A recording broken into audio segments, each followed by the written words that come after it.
Try to hold it at the end, Sean.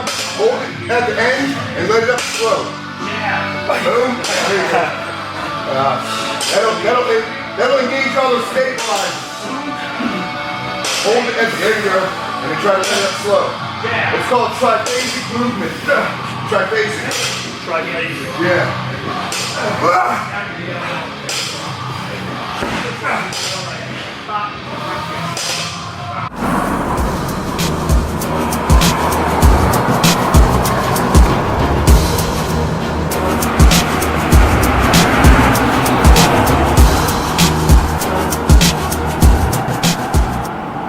Welcome to a new episode of Resolute Fitness. This is an episode that I've been looking to do for about 3 or 4 weeks, talking about triphasic movements.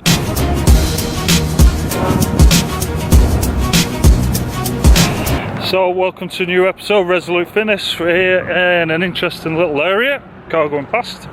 So I'm currently in Durham, which is part of this triangle, basically joined together by all the universities, UNC, NC State and Duke University.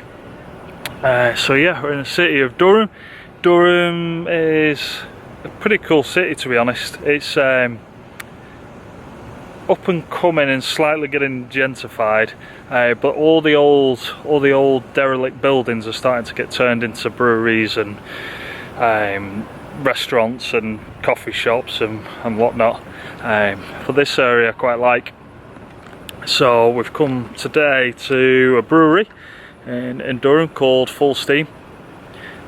Obviously when you come to a brewery, the first thing I think about is that I need to film a video on triphasic movement. I'll explain more in just a second.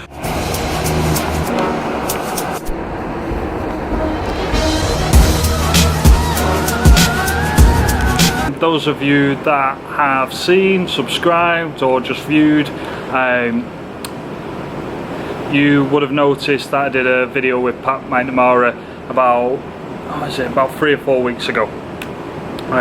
Went down to, or up, not too sure, a place in North Carolina called Aberdeen,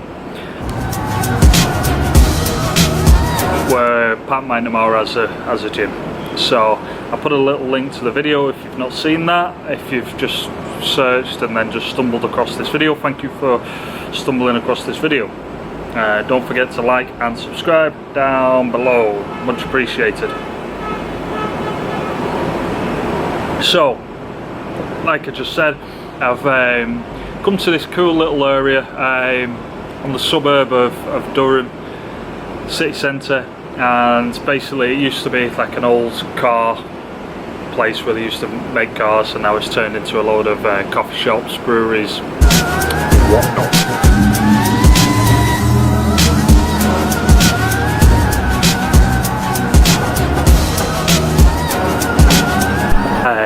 So I thought it might be a good idea to film a video that I've been wanting to do for some time now on triphasic movement.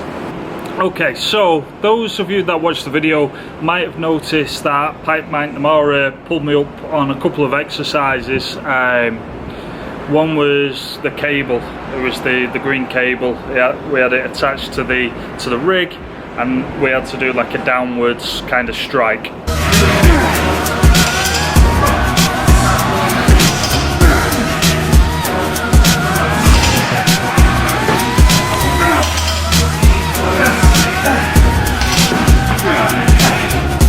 Punch, and I was doing it straight down and then coming back up.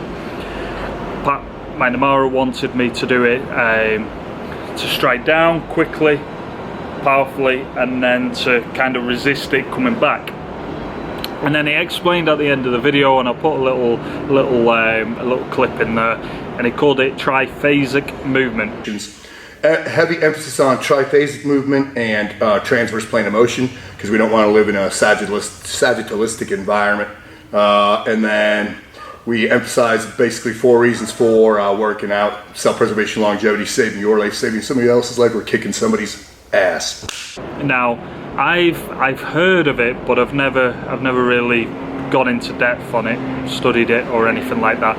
So I thought, well, I'm around fitness quite a lot, studied it for many years, and if I don't know a great deal about it, the chances are that there's quite a few people out there that don't understand it.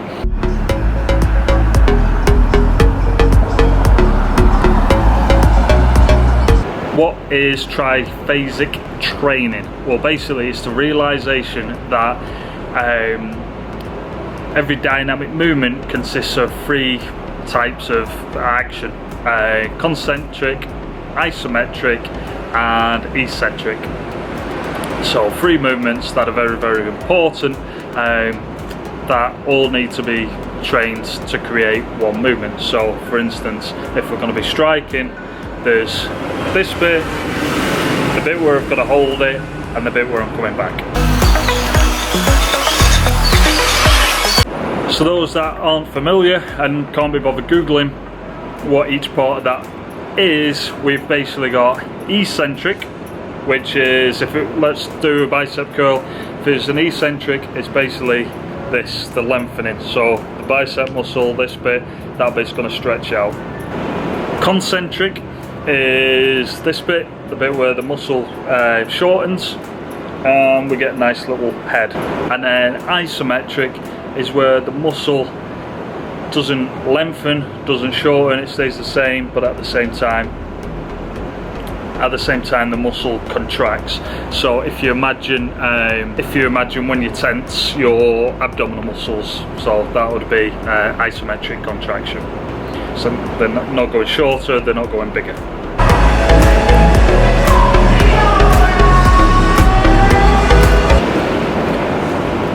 Fly around me. So put it into the movement that McNamara wanted me to change slightly to be more specific to triphasic movement. We've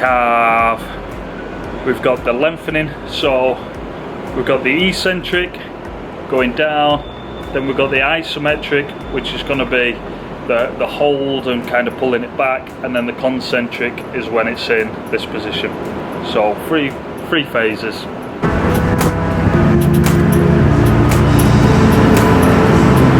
Like I said, triphasic movement, triphasic training. I haven't heard the scientific term of it, although I've been aware of the isometric and asymmetric, concentric movements. If you want to, there's a decent free PDF book online by Matt Van Dyke and Cal Dietz. Not sure I pronounced that correctly, but they go through everything. They go through like squat and deadlift and all different movements and how you can train triphasically. So if you've got any questions regarding triphasic training, let me know and I can put them across to Pat when I go and visit. I think I'm hoping to get out there towards the end of September. Okay guys, thanks for watching. Like I said, please subscribe, like, feel free to leave a comment, nice comment, actually any comment.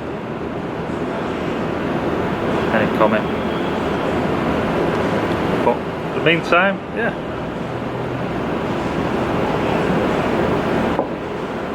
So videos coming up at the moment. We've got another Pat McNamara coming. We've got one called Martin, which is a memorial workout for the Boston Marathon. That one's coming, and we've got a few more as well. I can't remember off the top of my head. Right, we're out. Right now. Right? Yeah. Right now. Right now. Time to go to school. Championship round. Right now. Brace yourself. The one where we had all the big, right?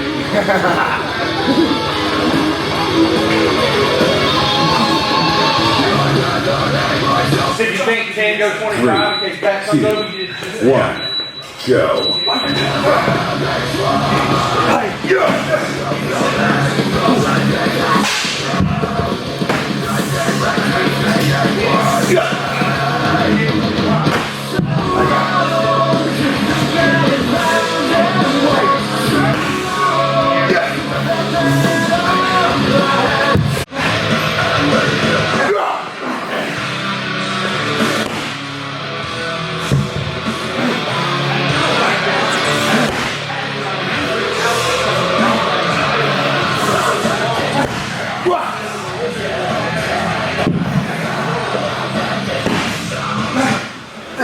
Three.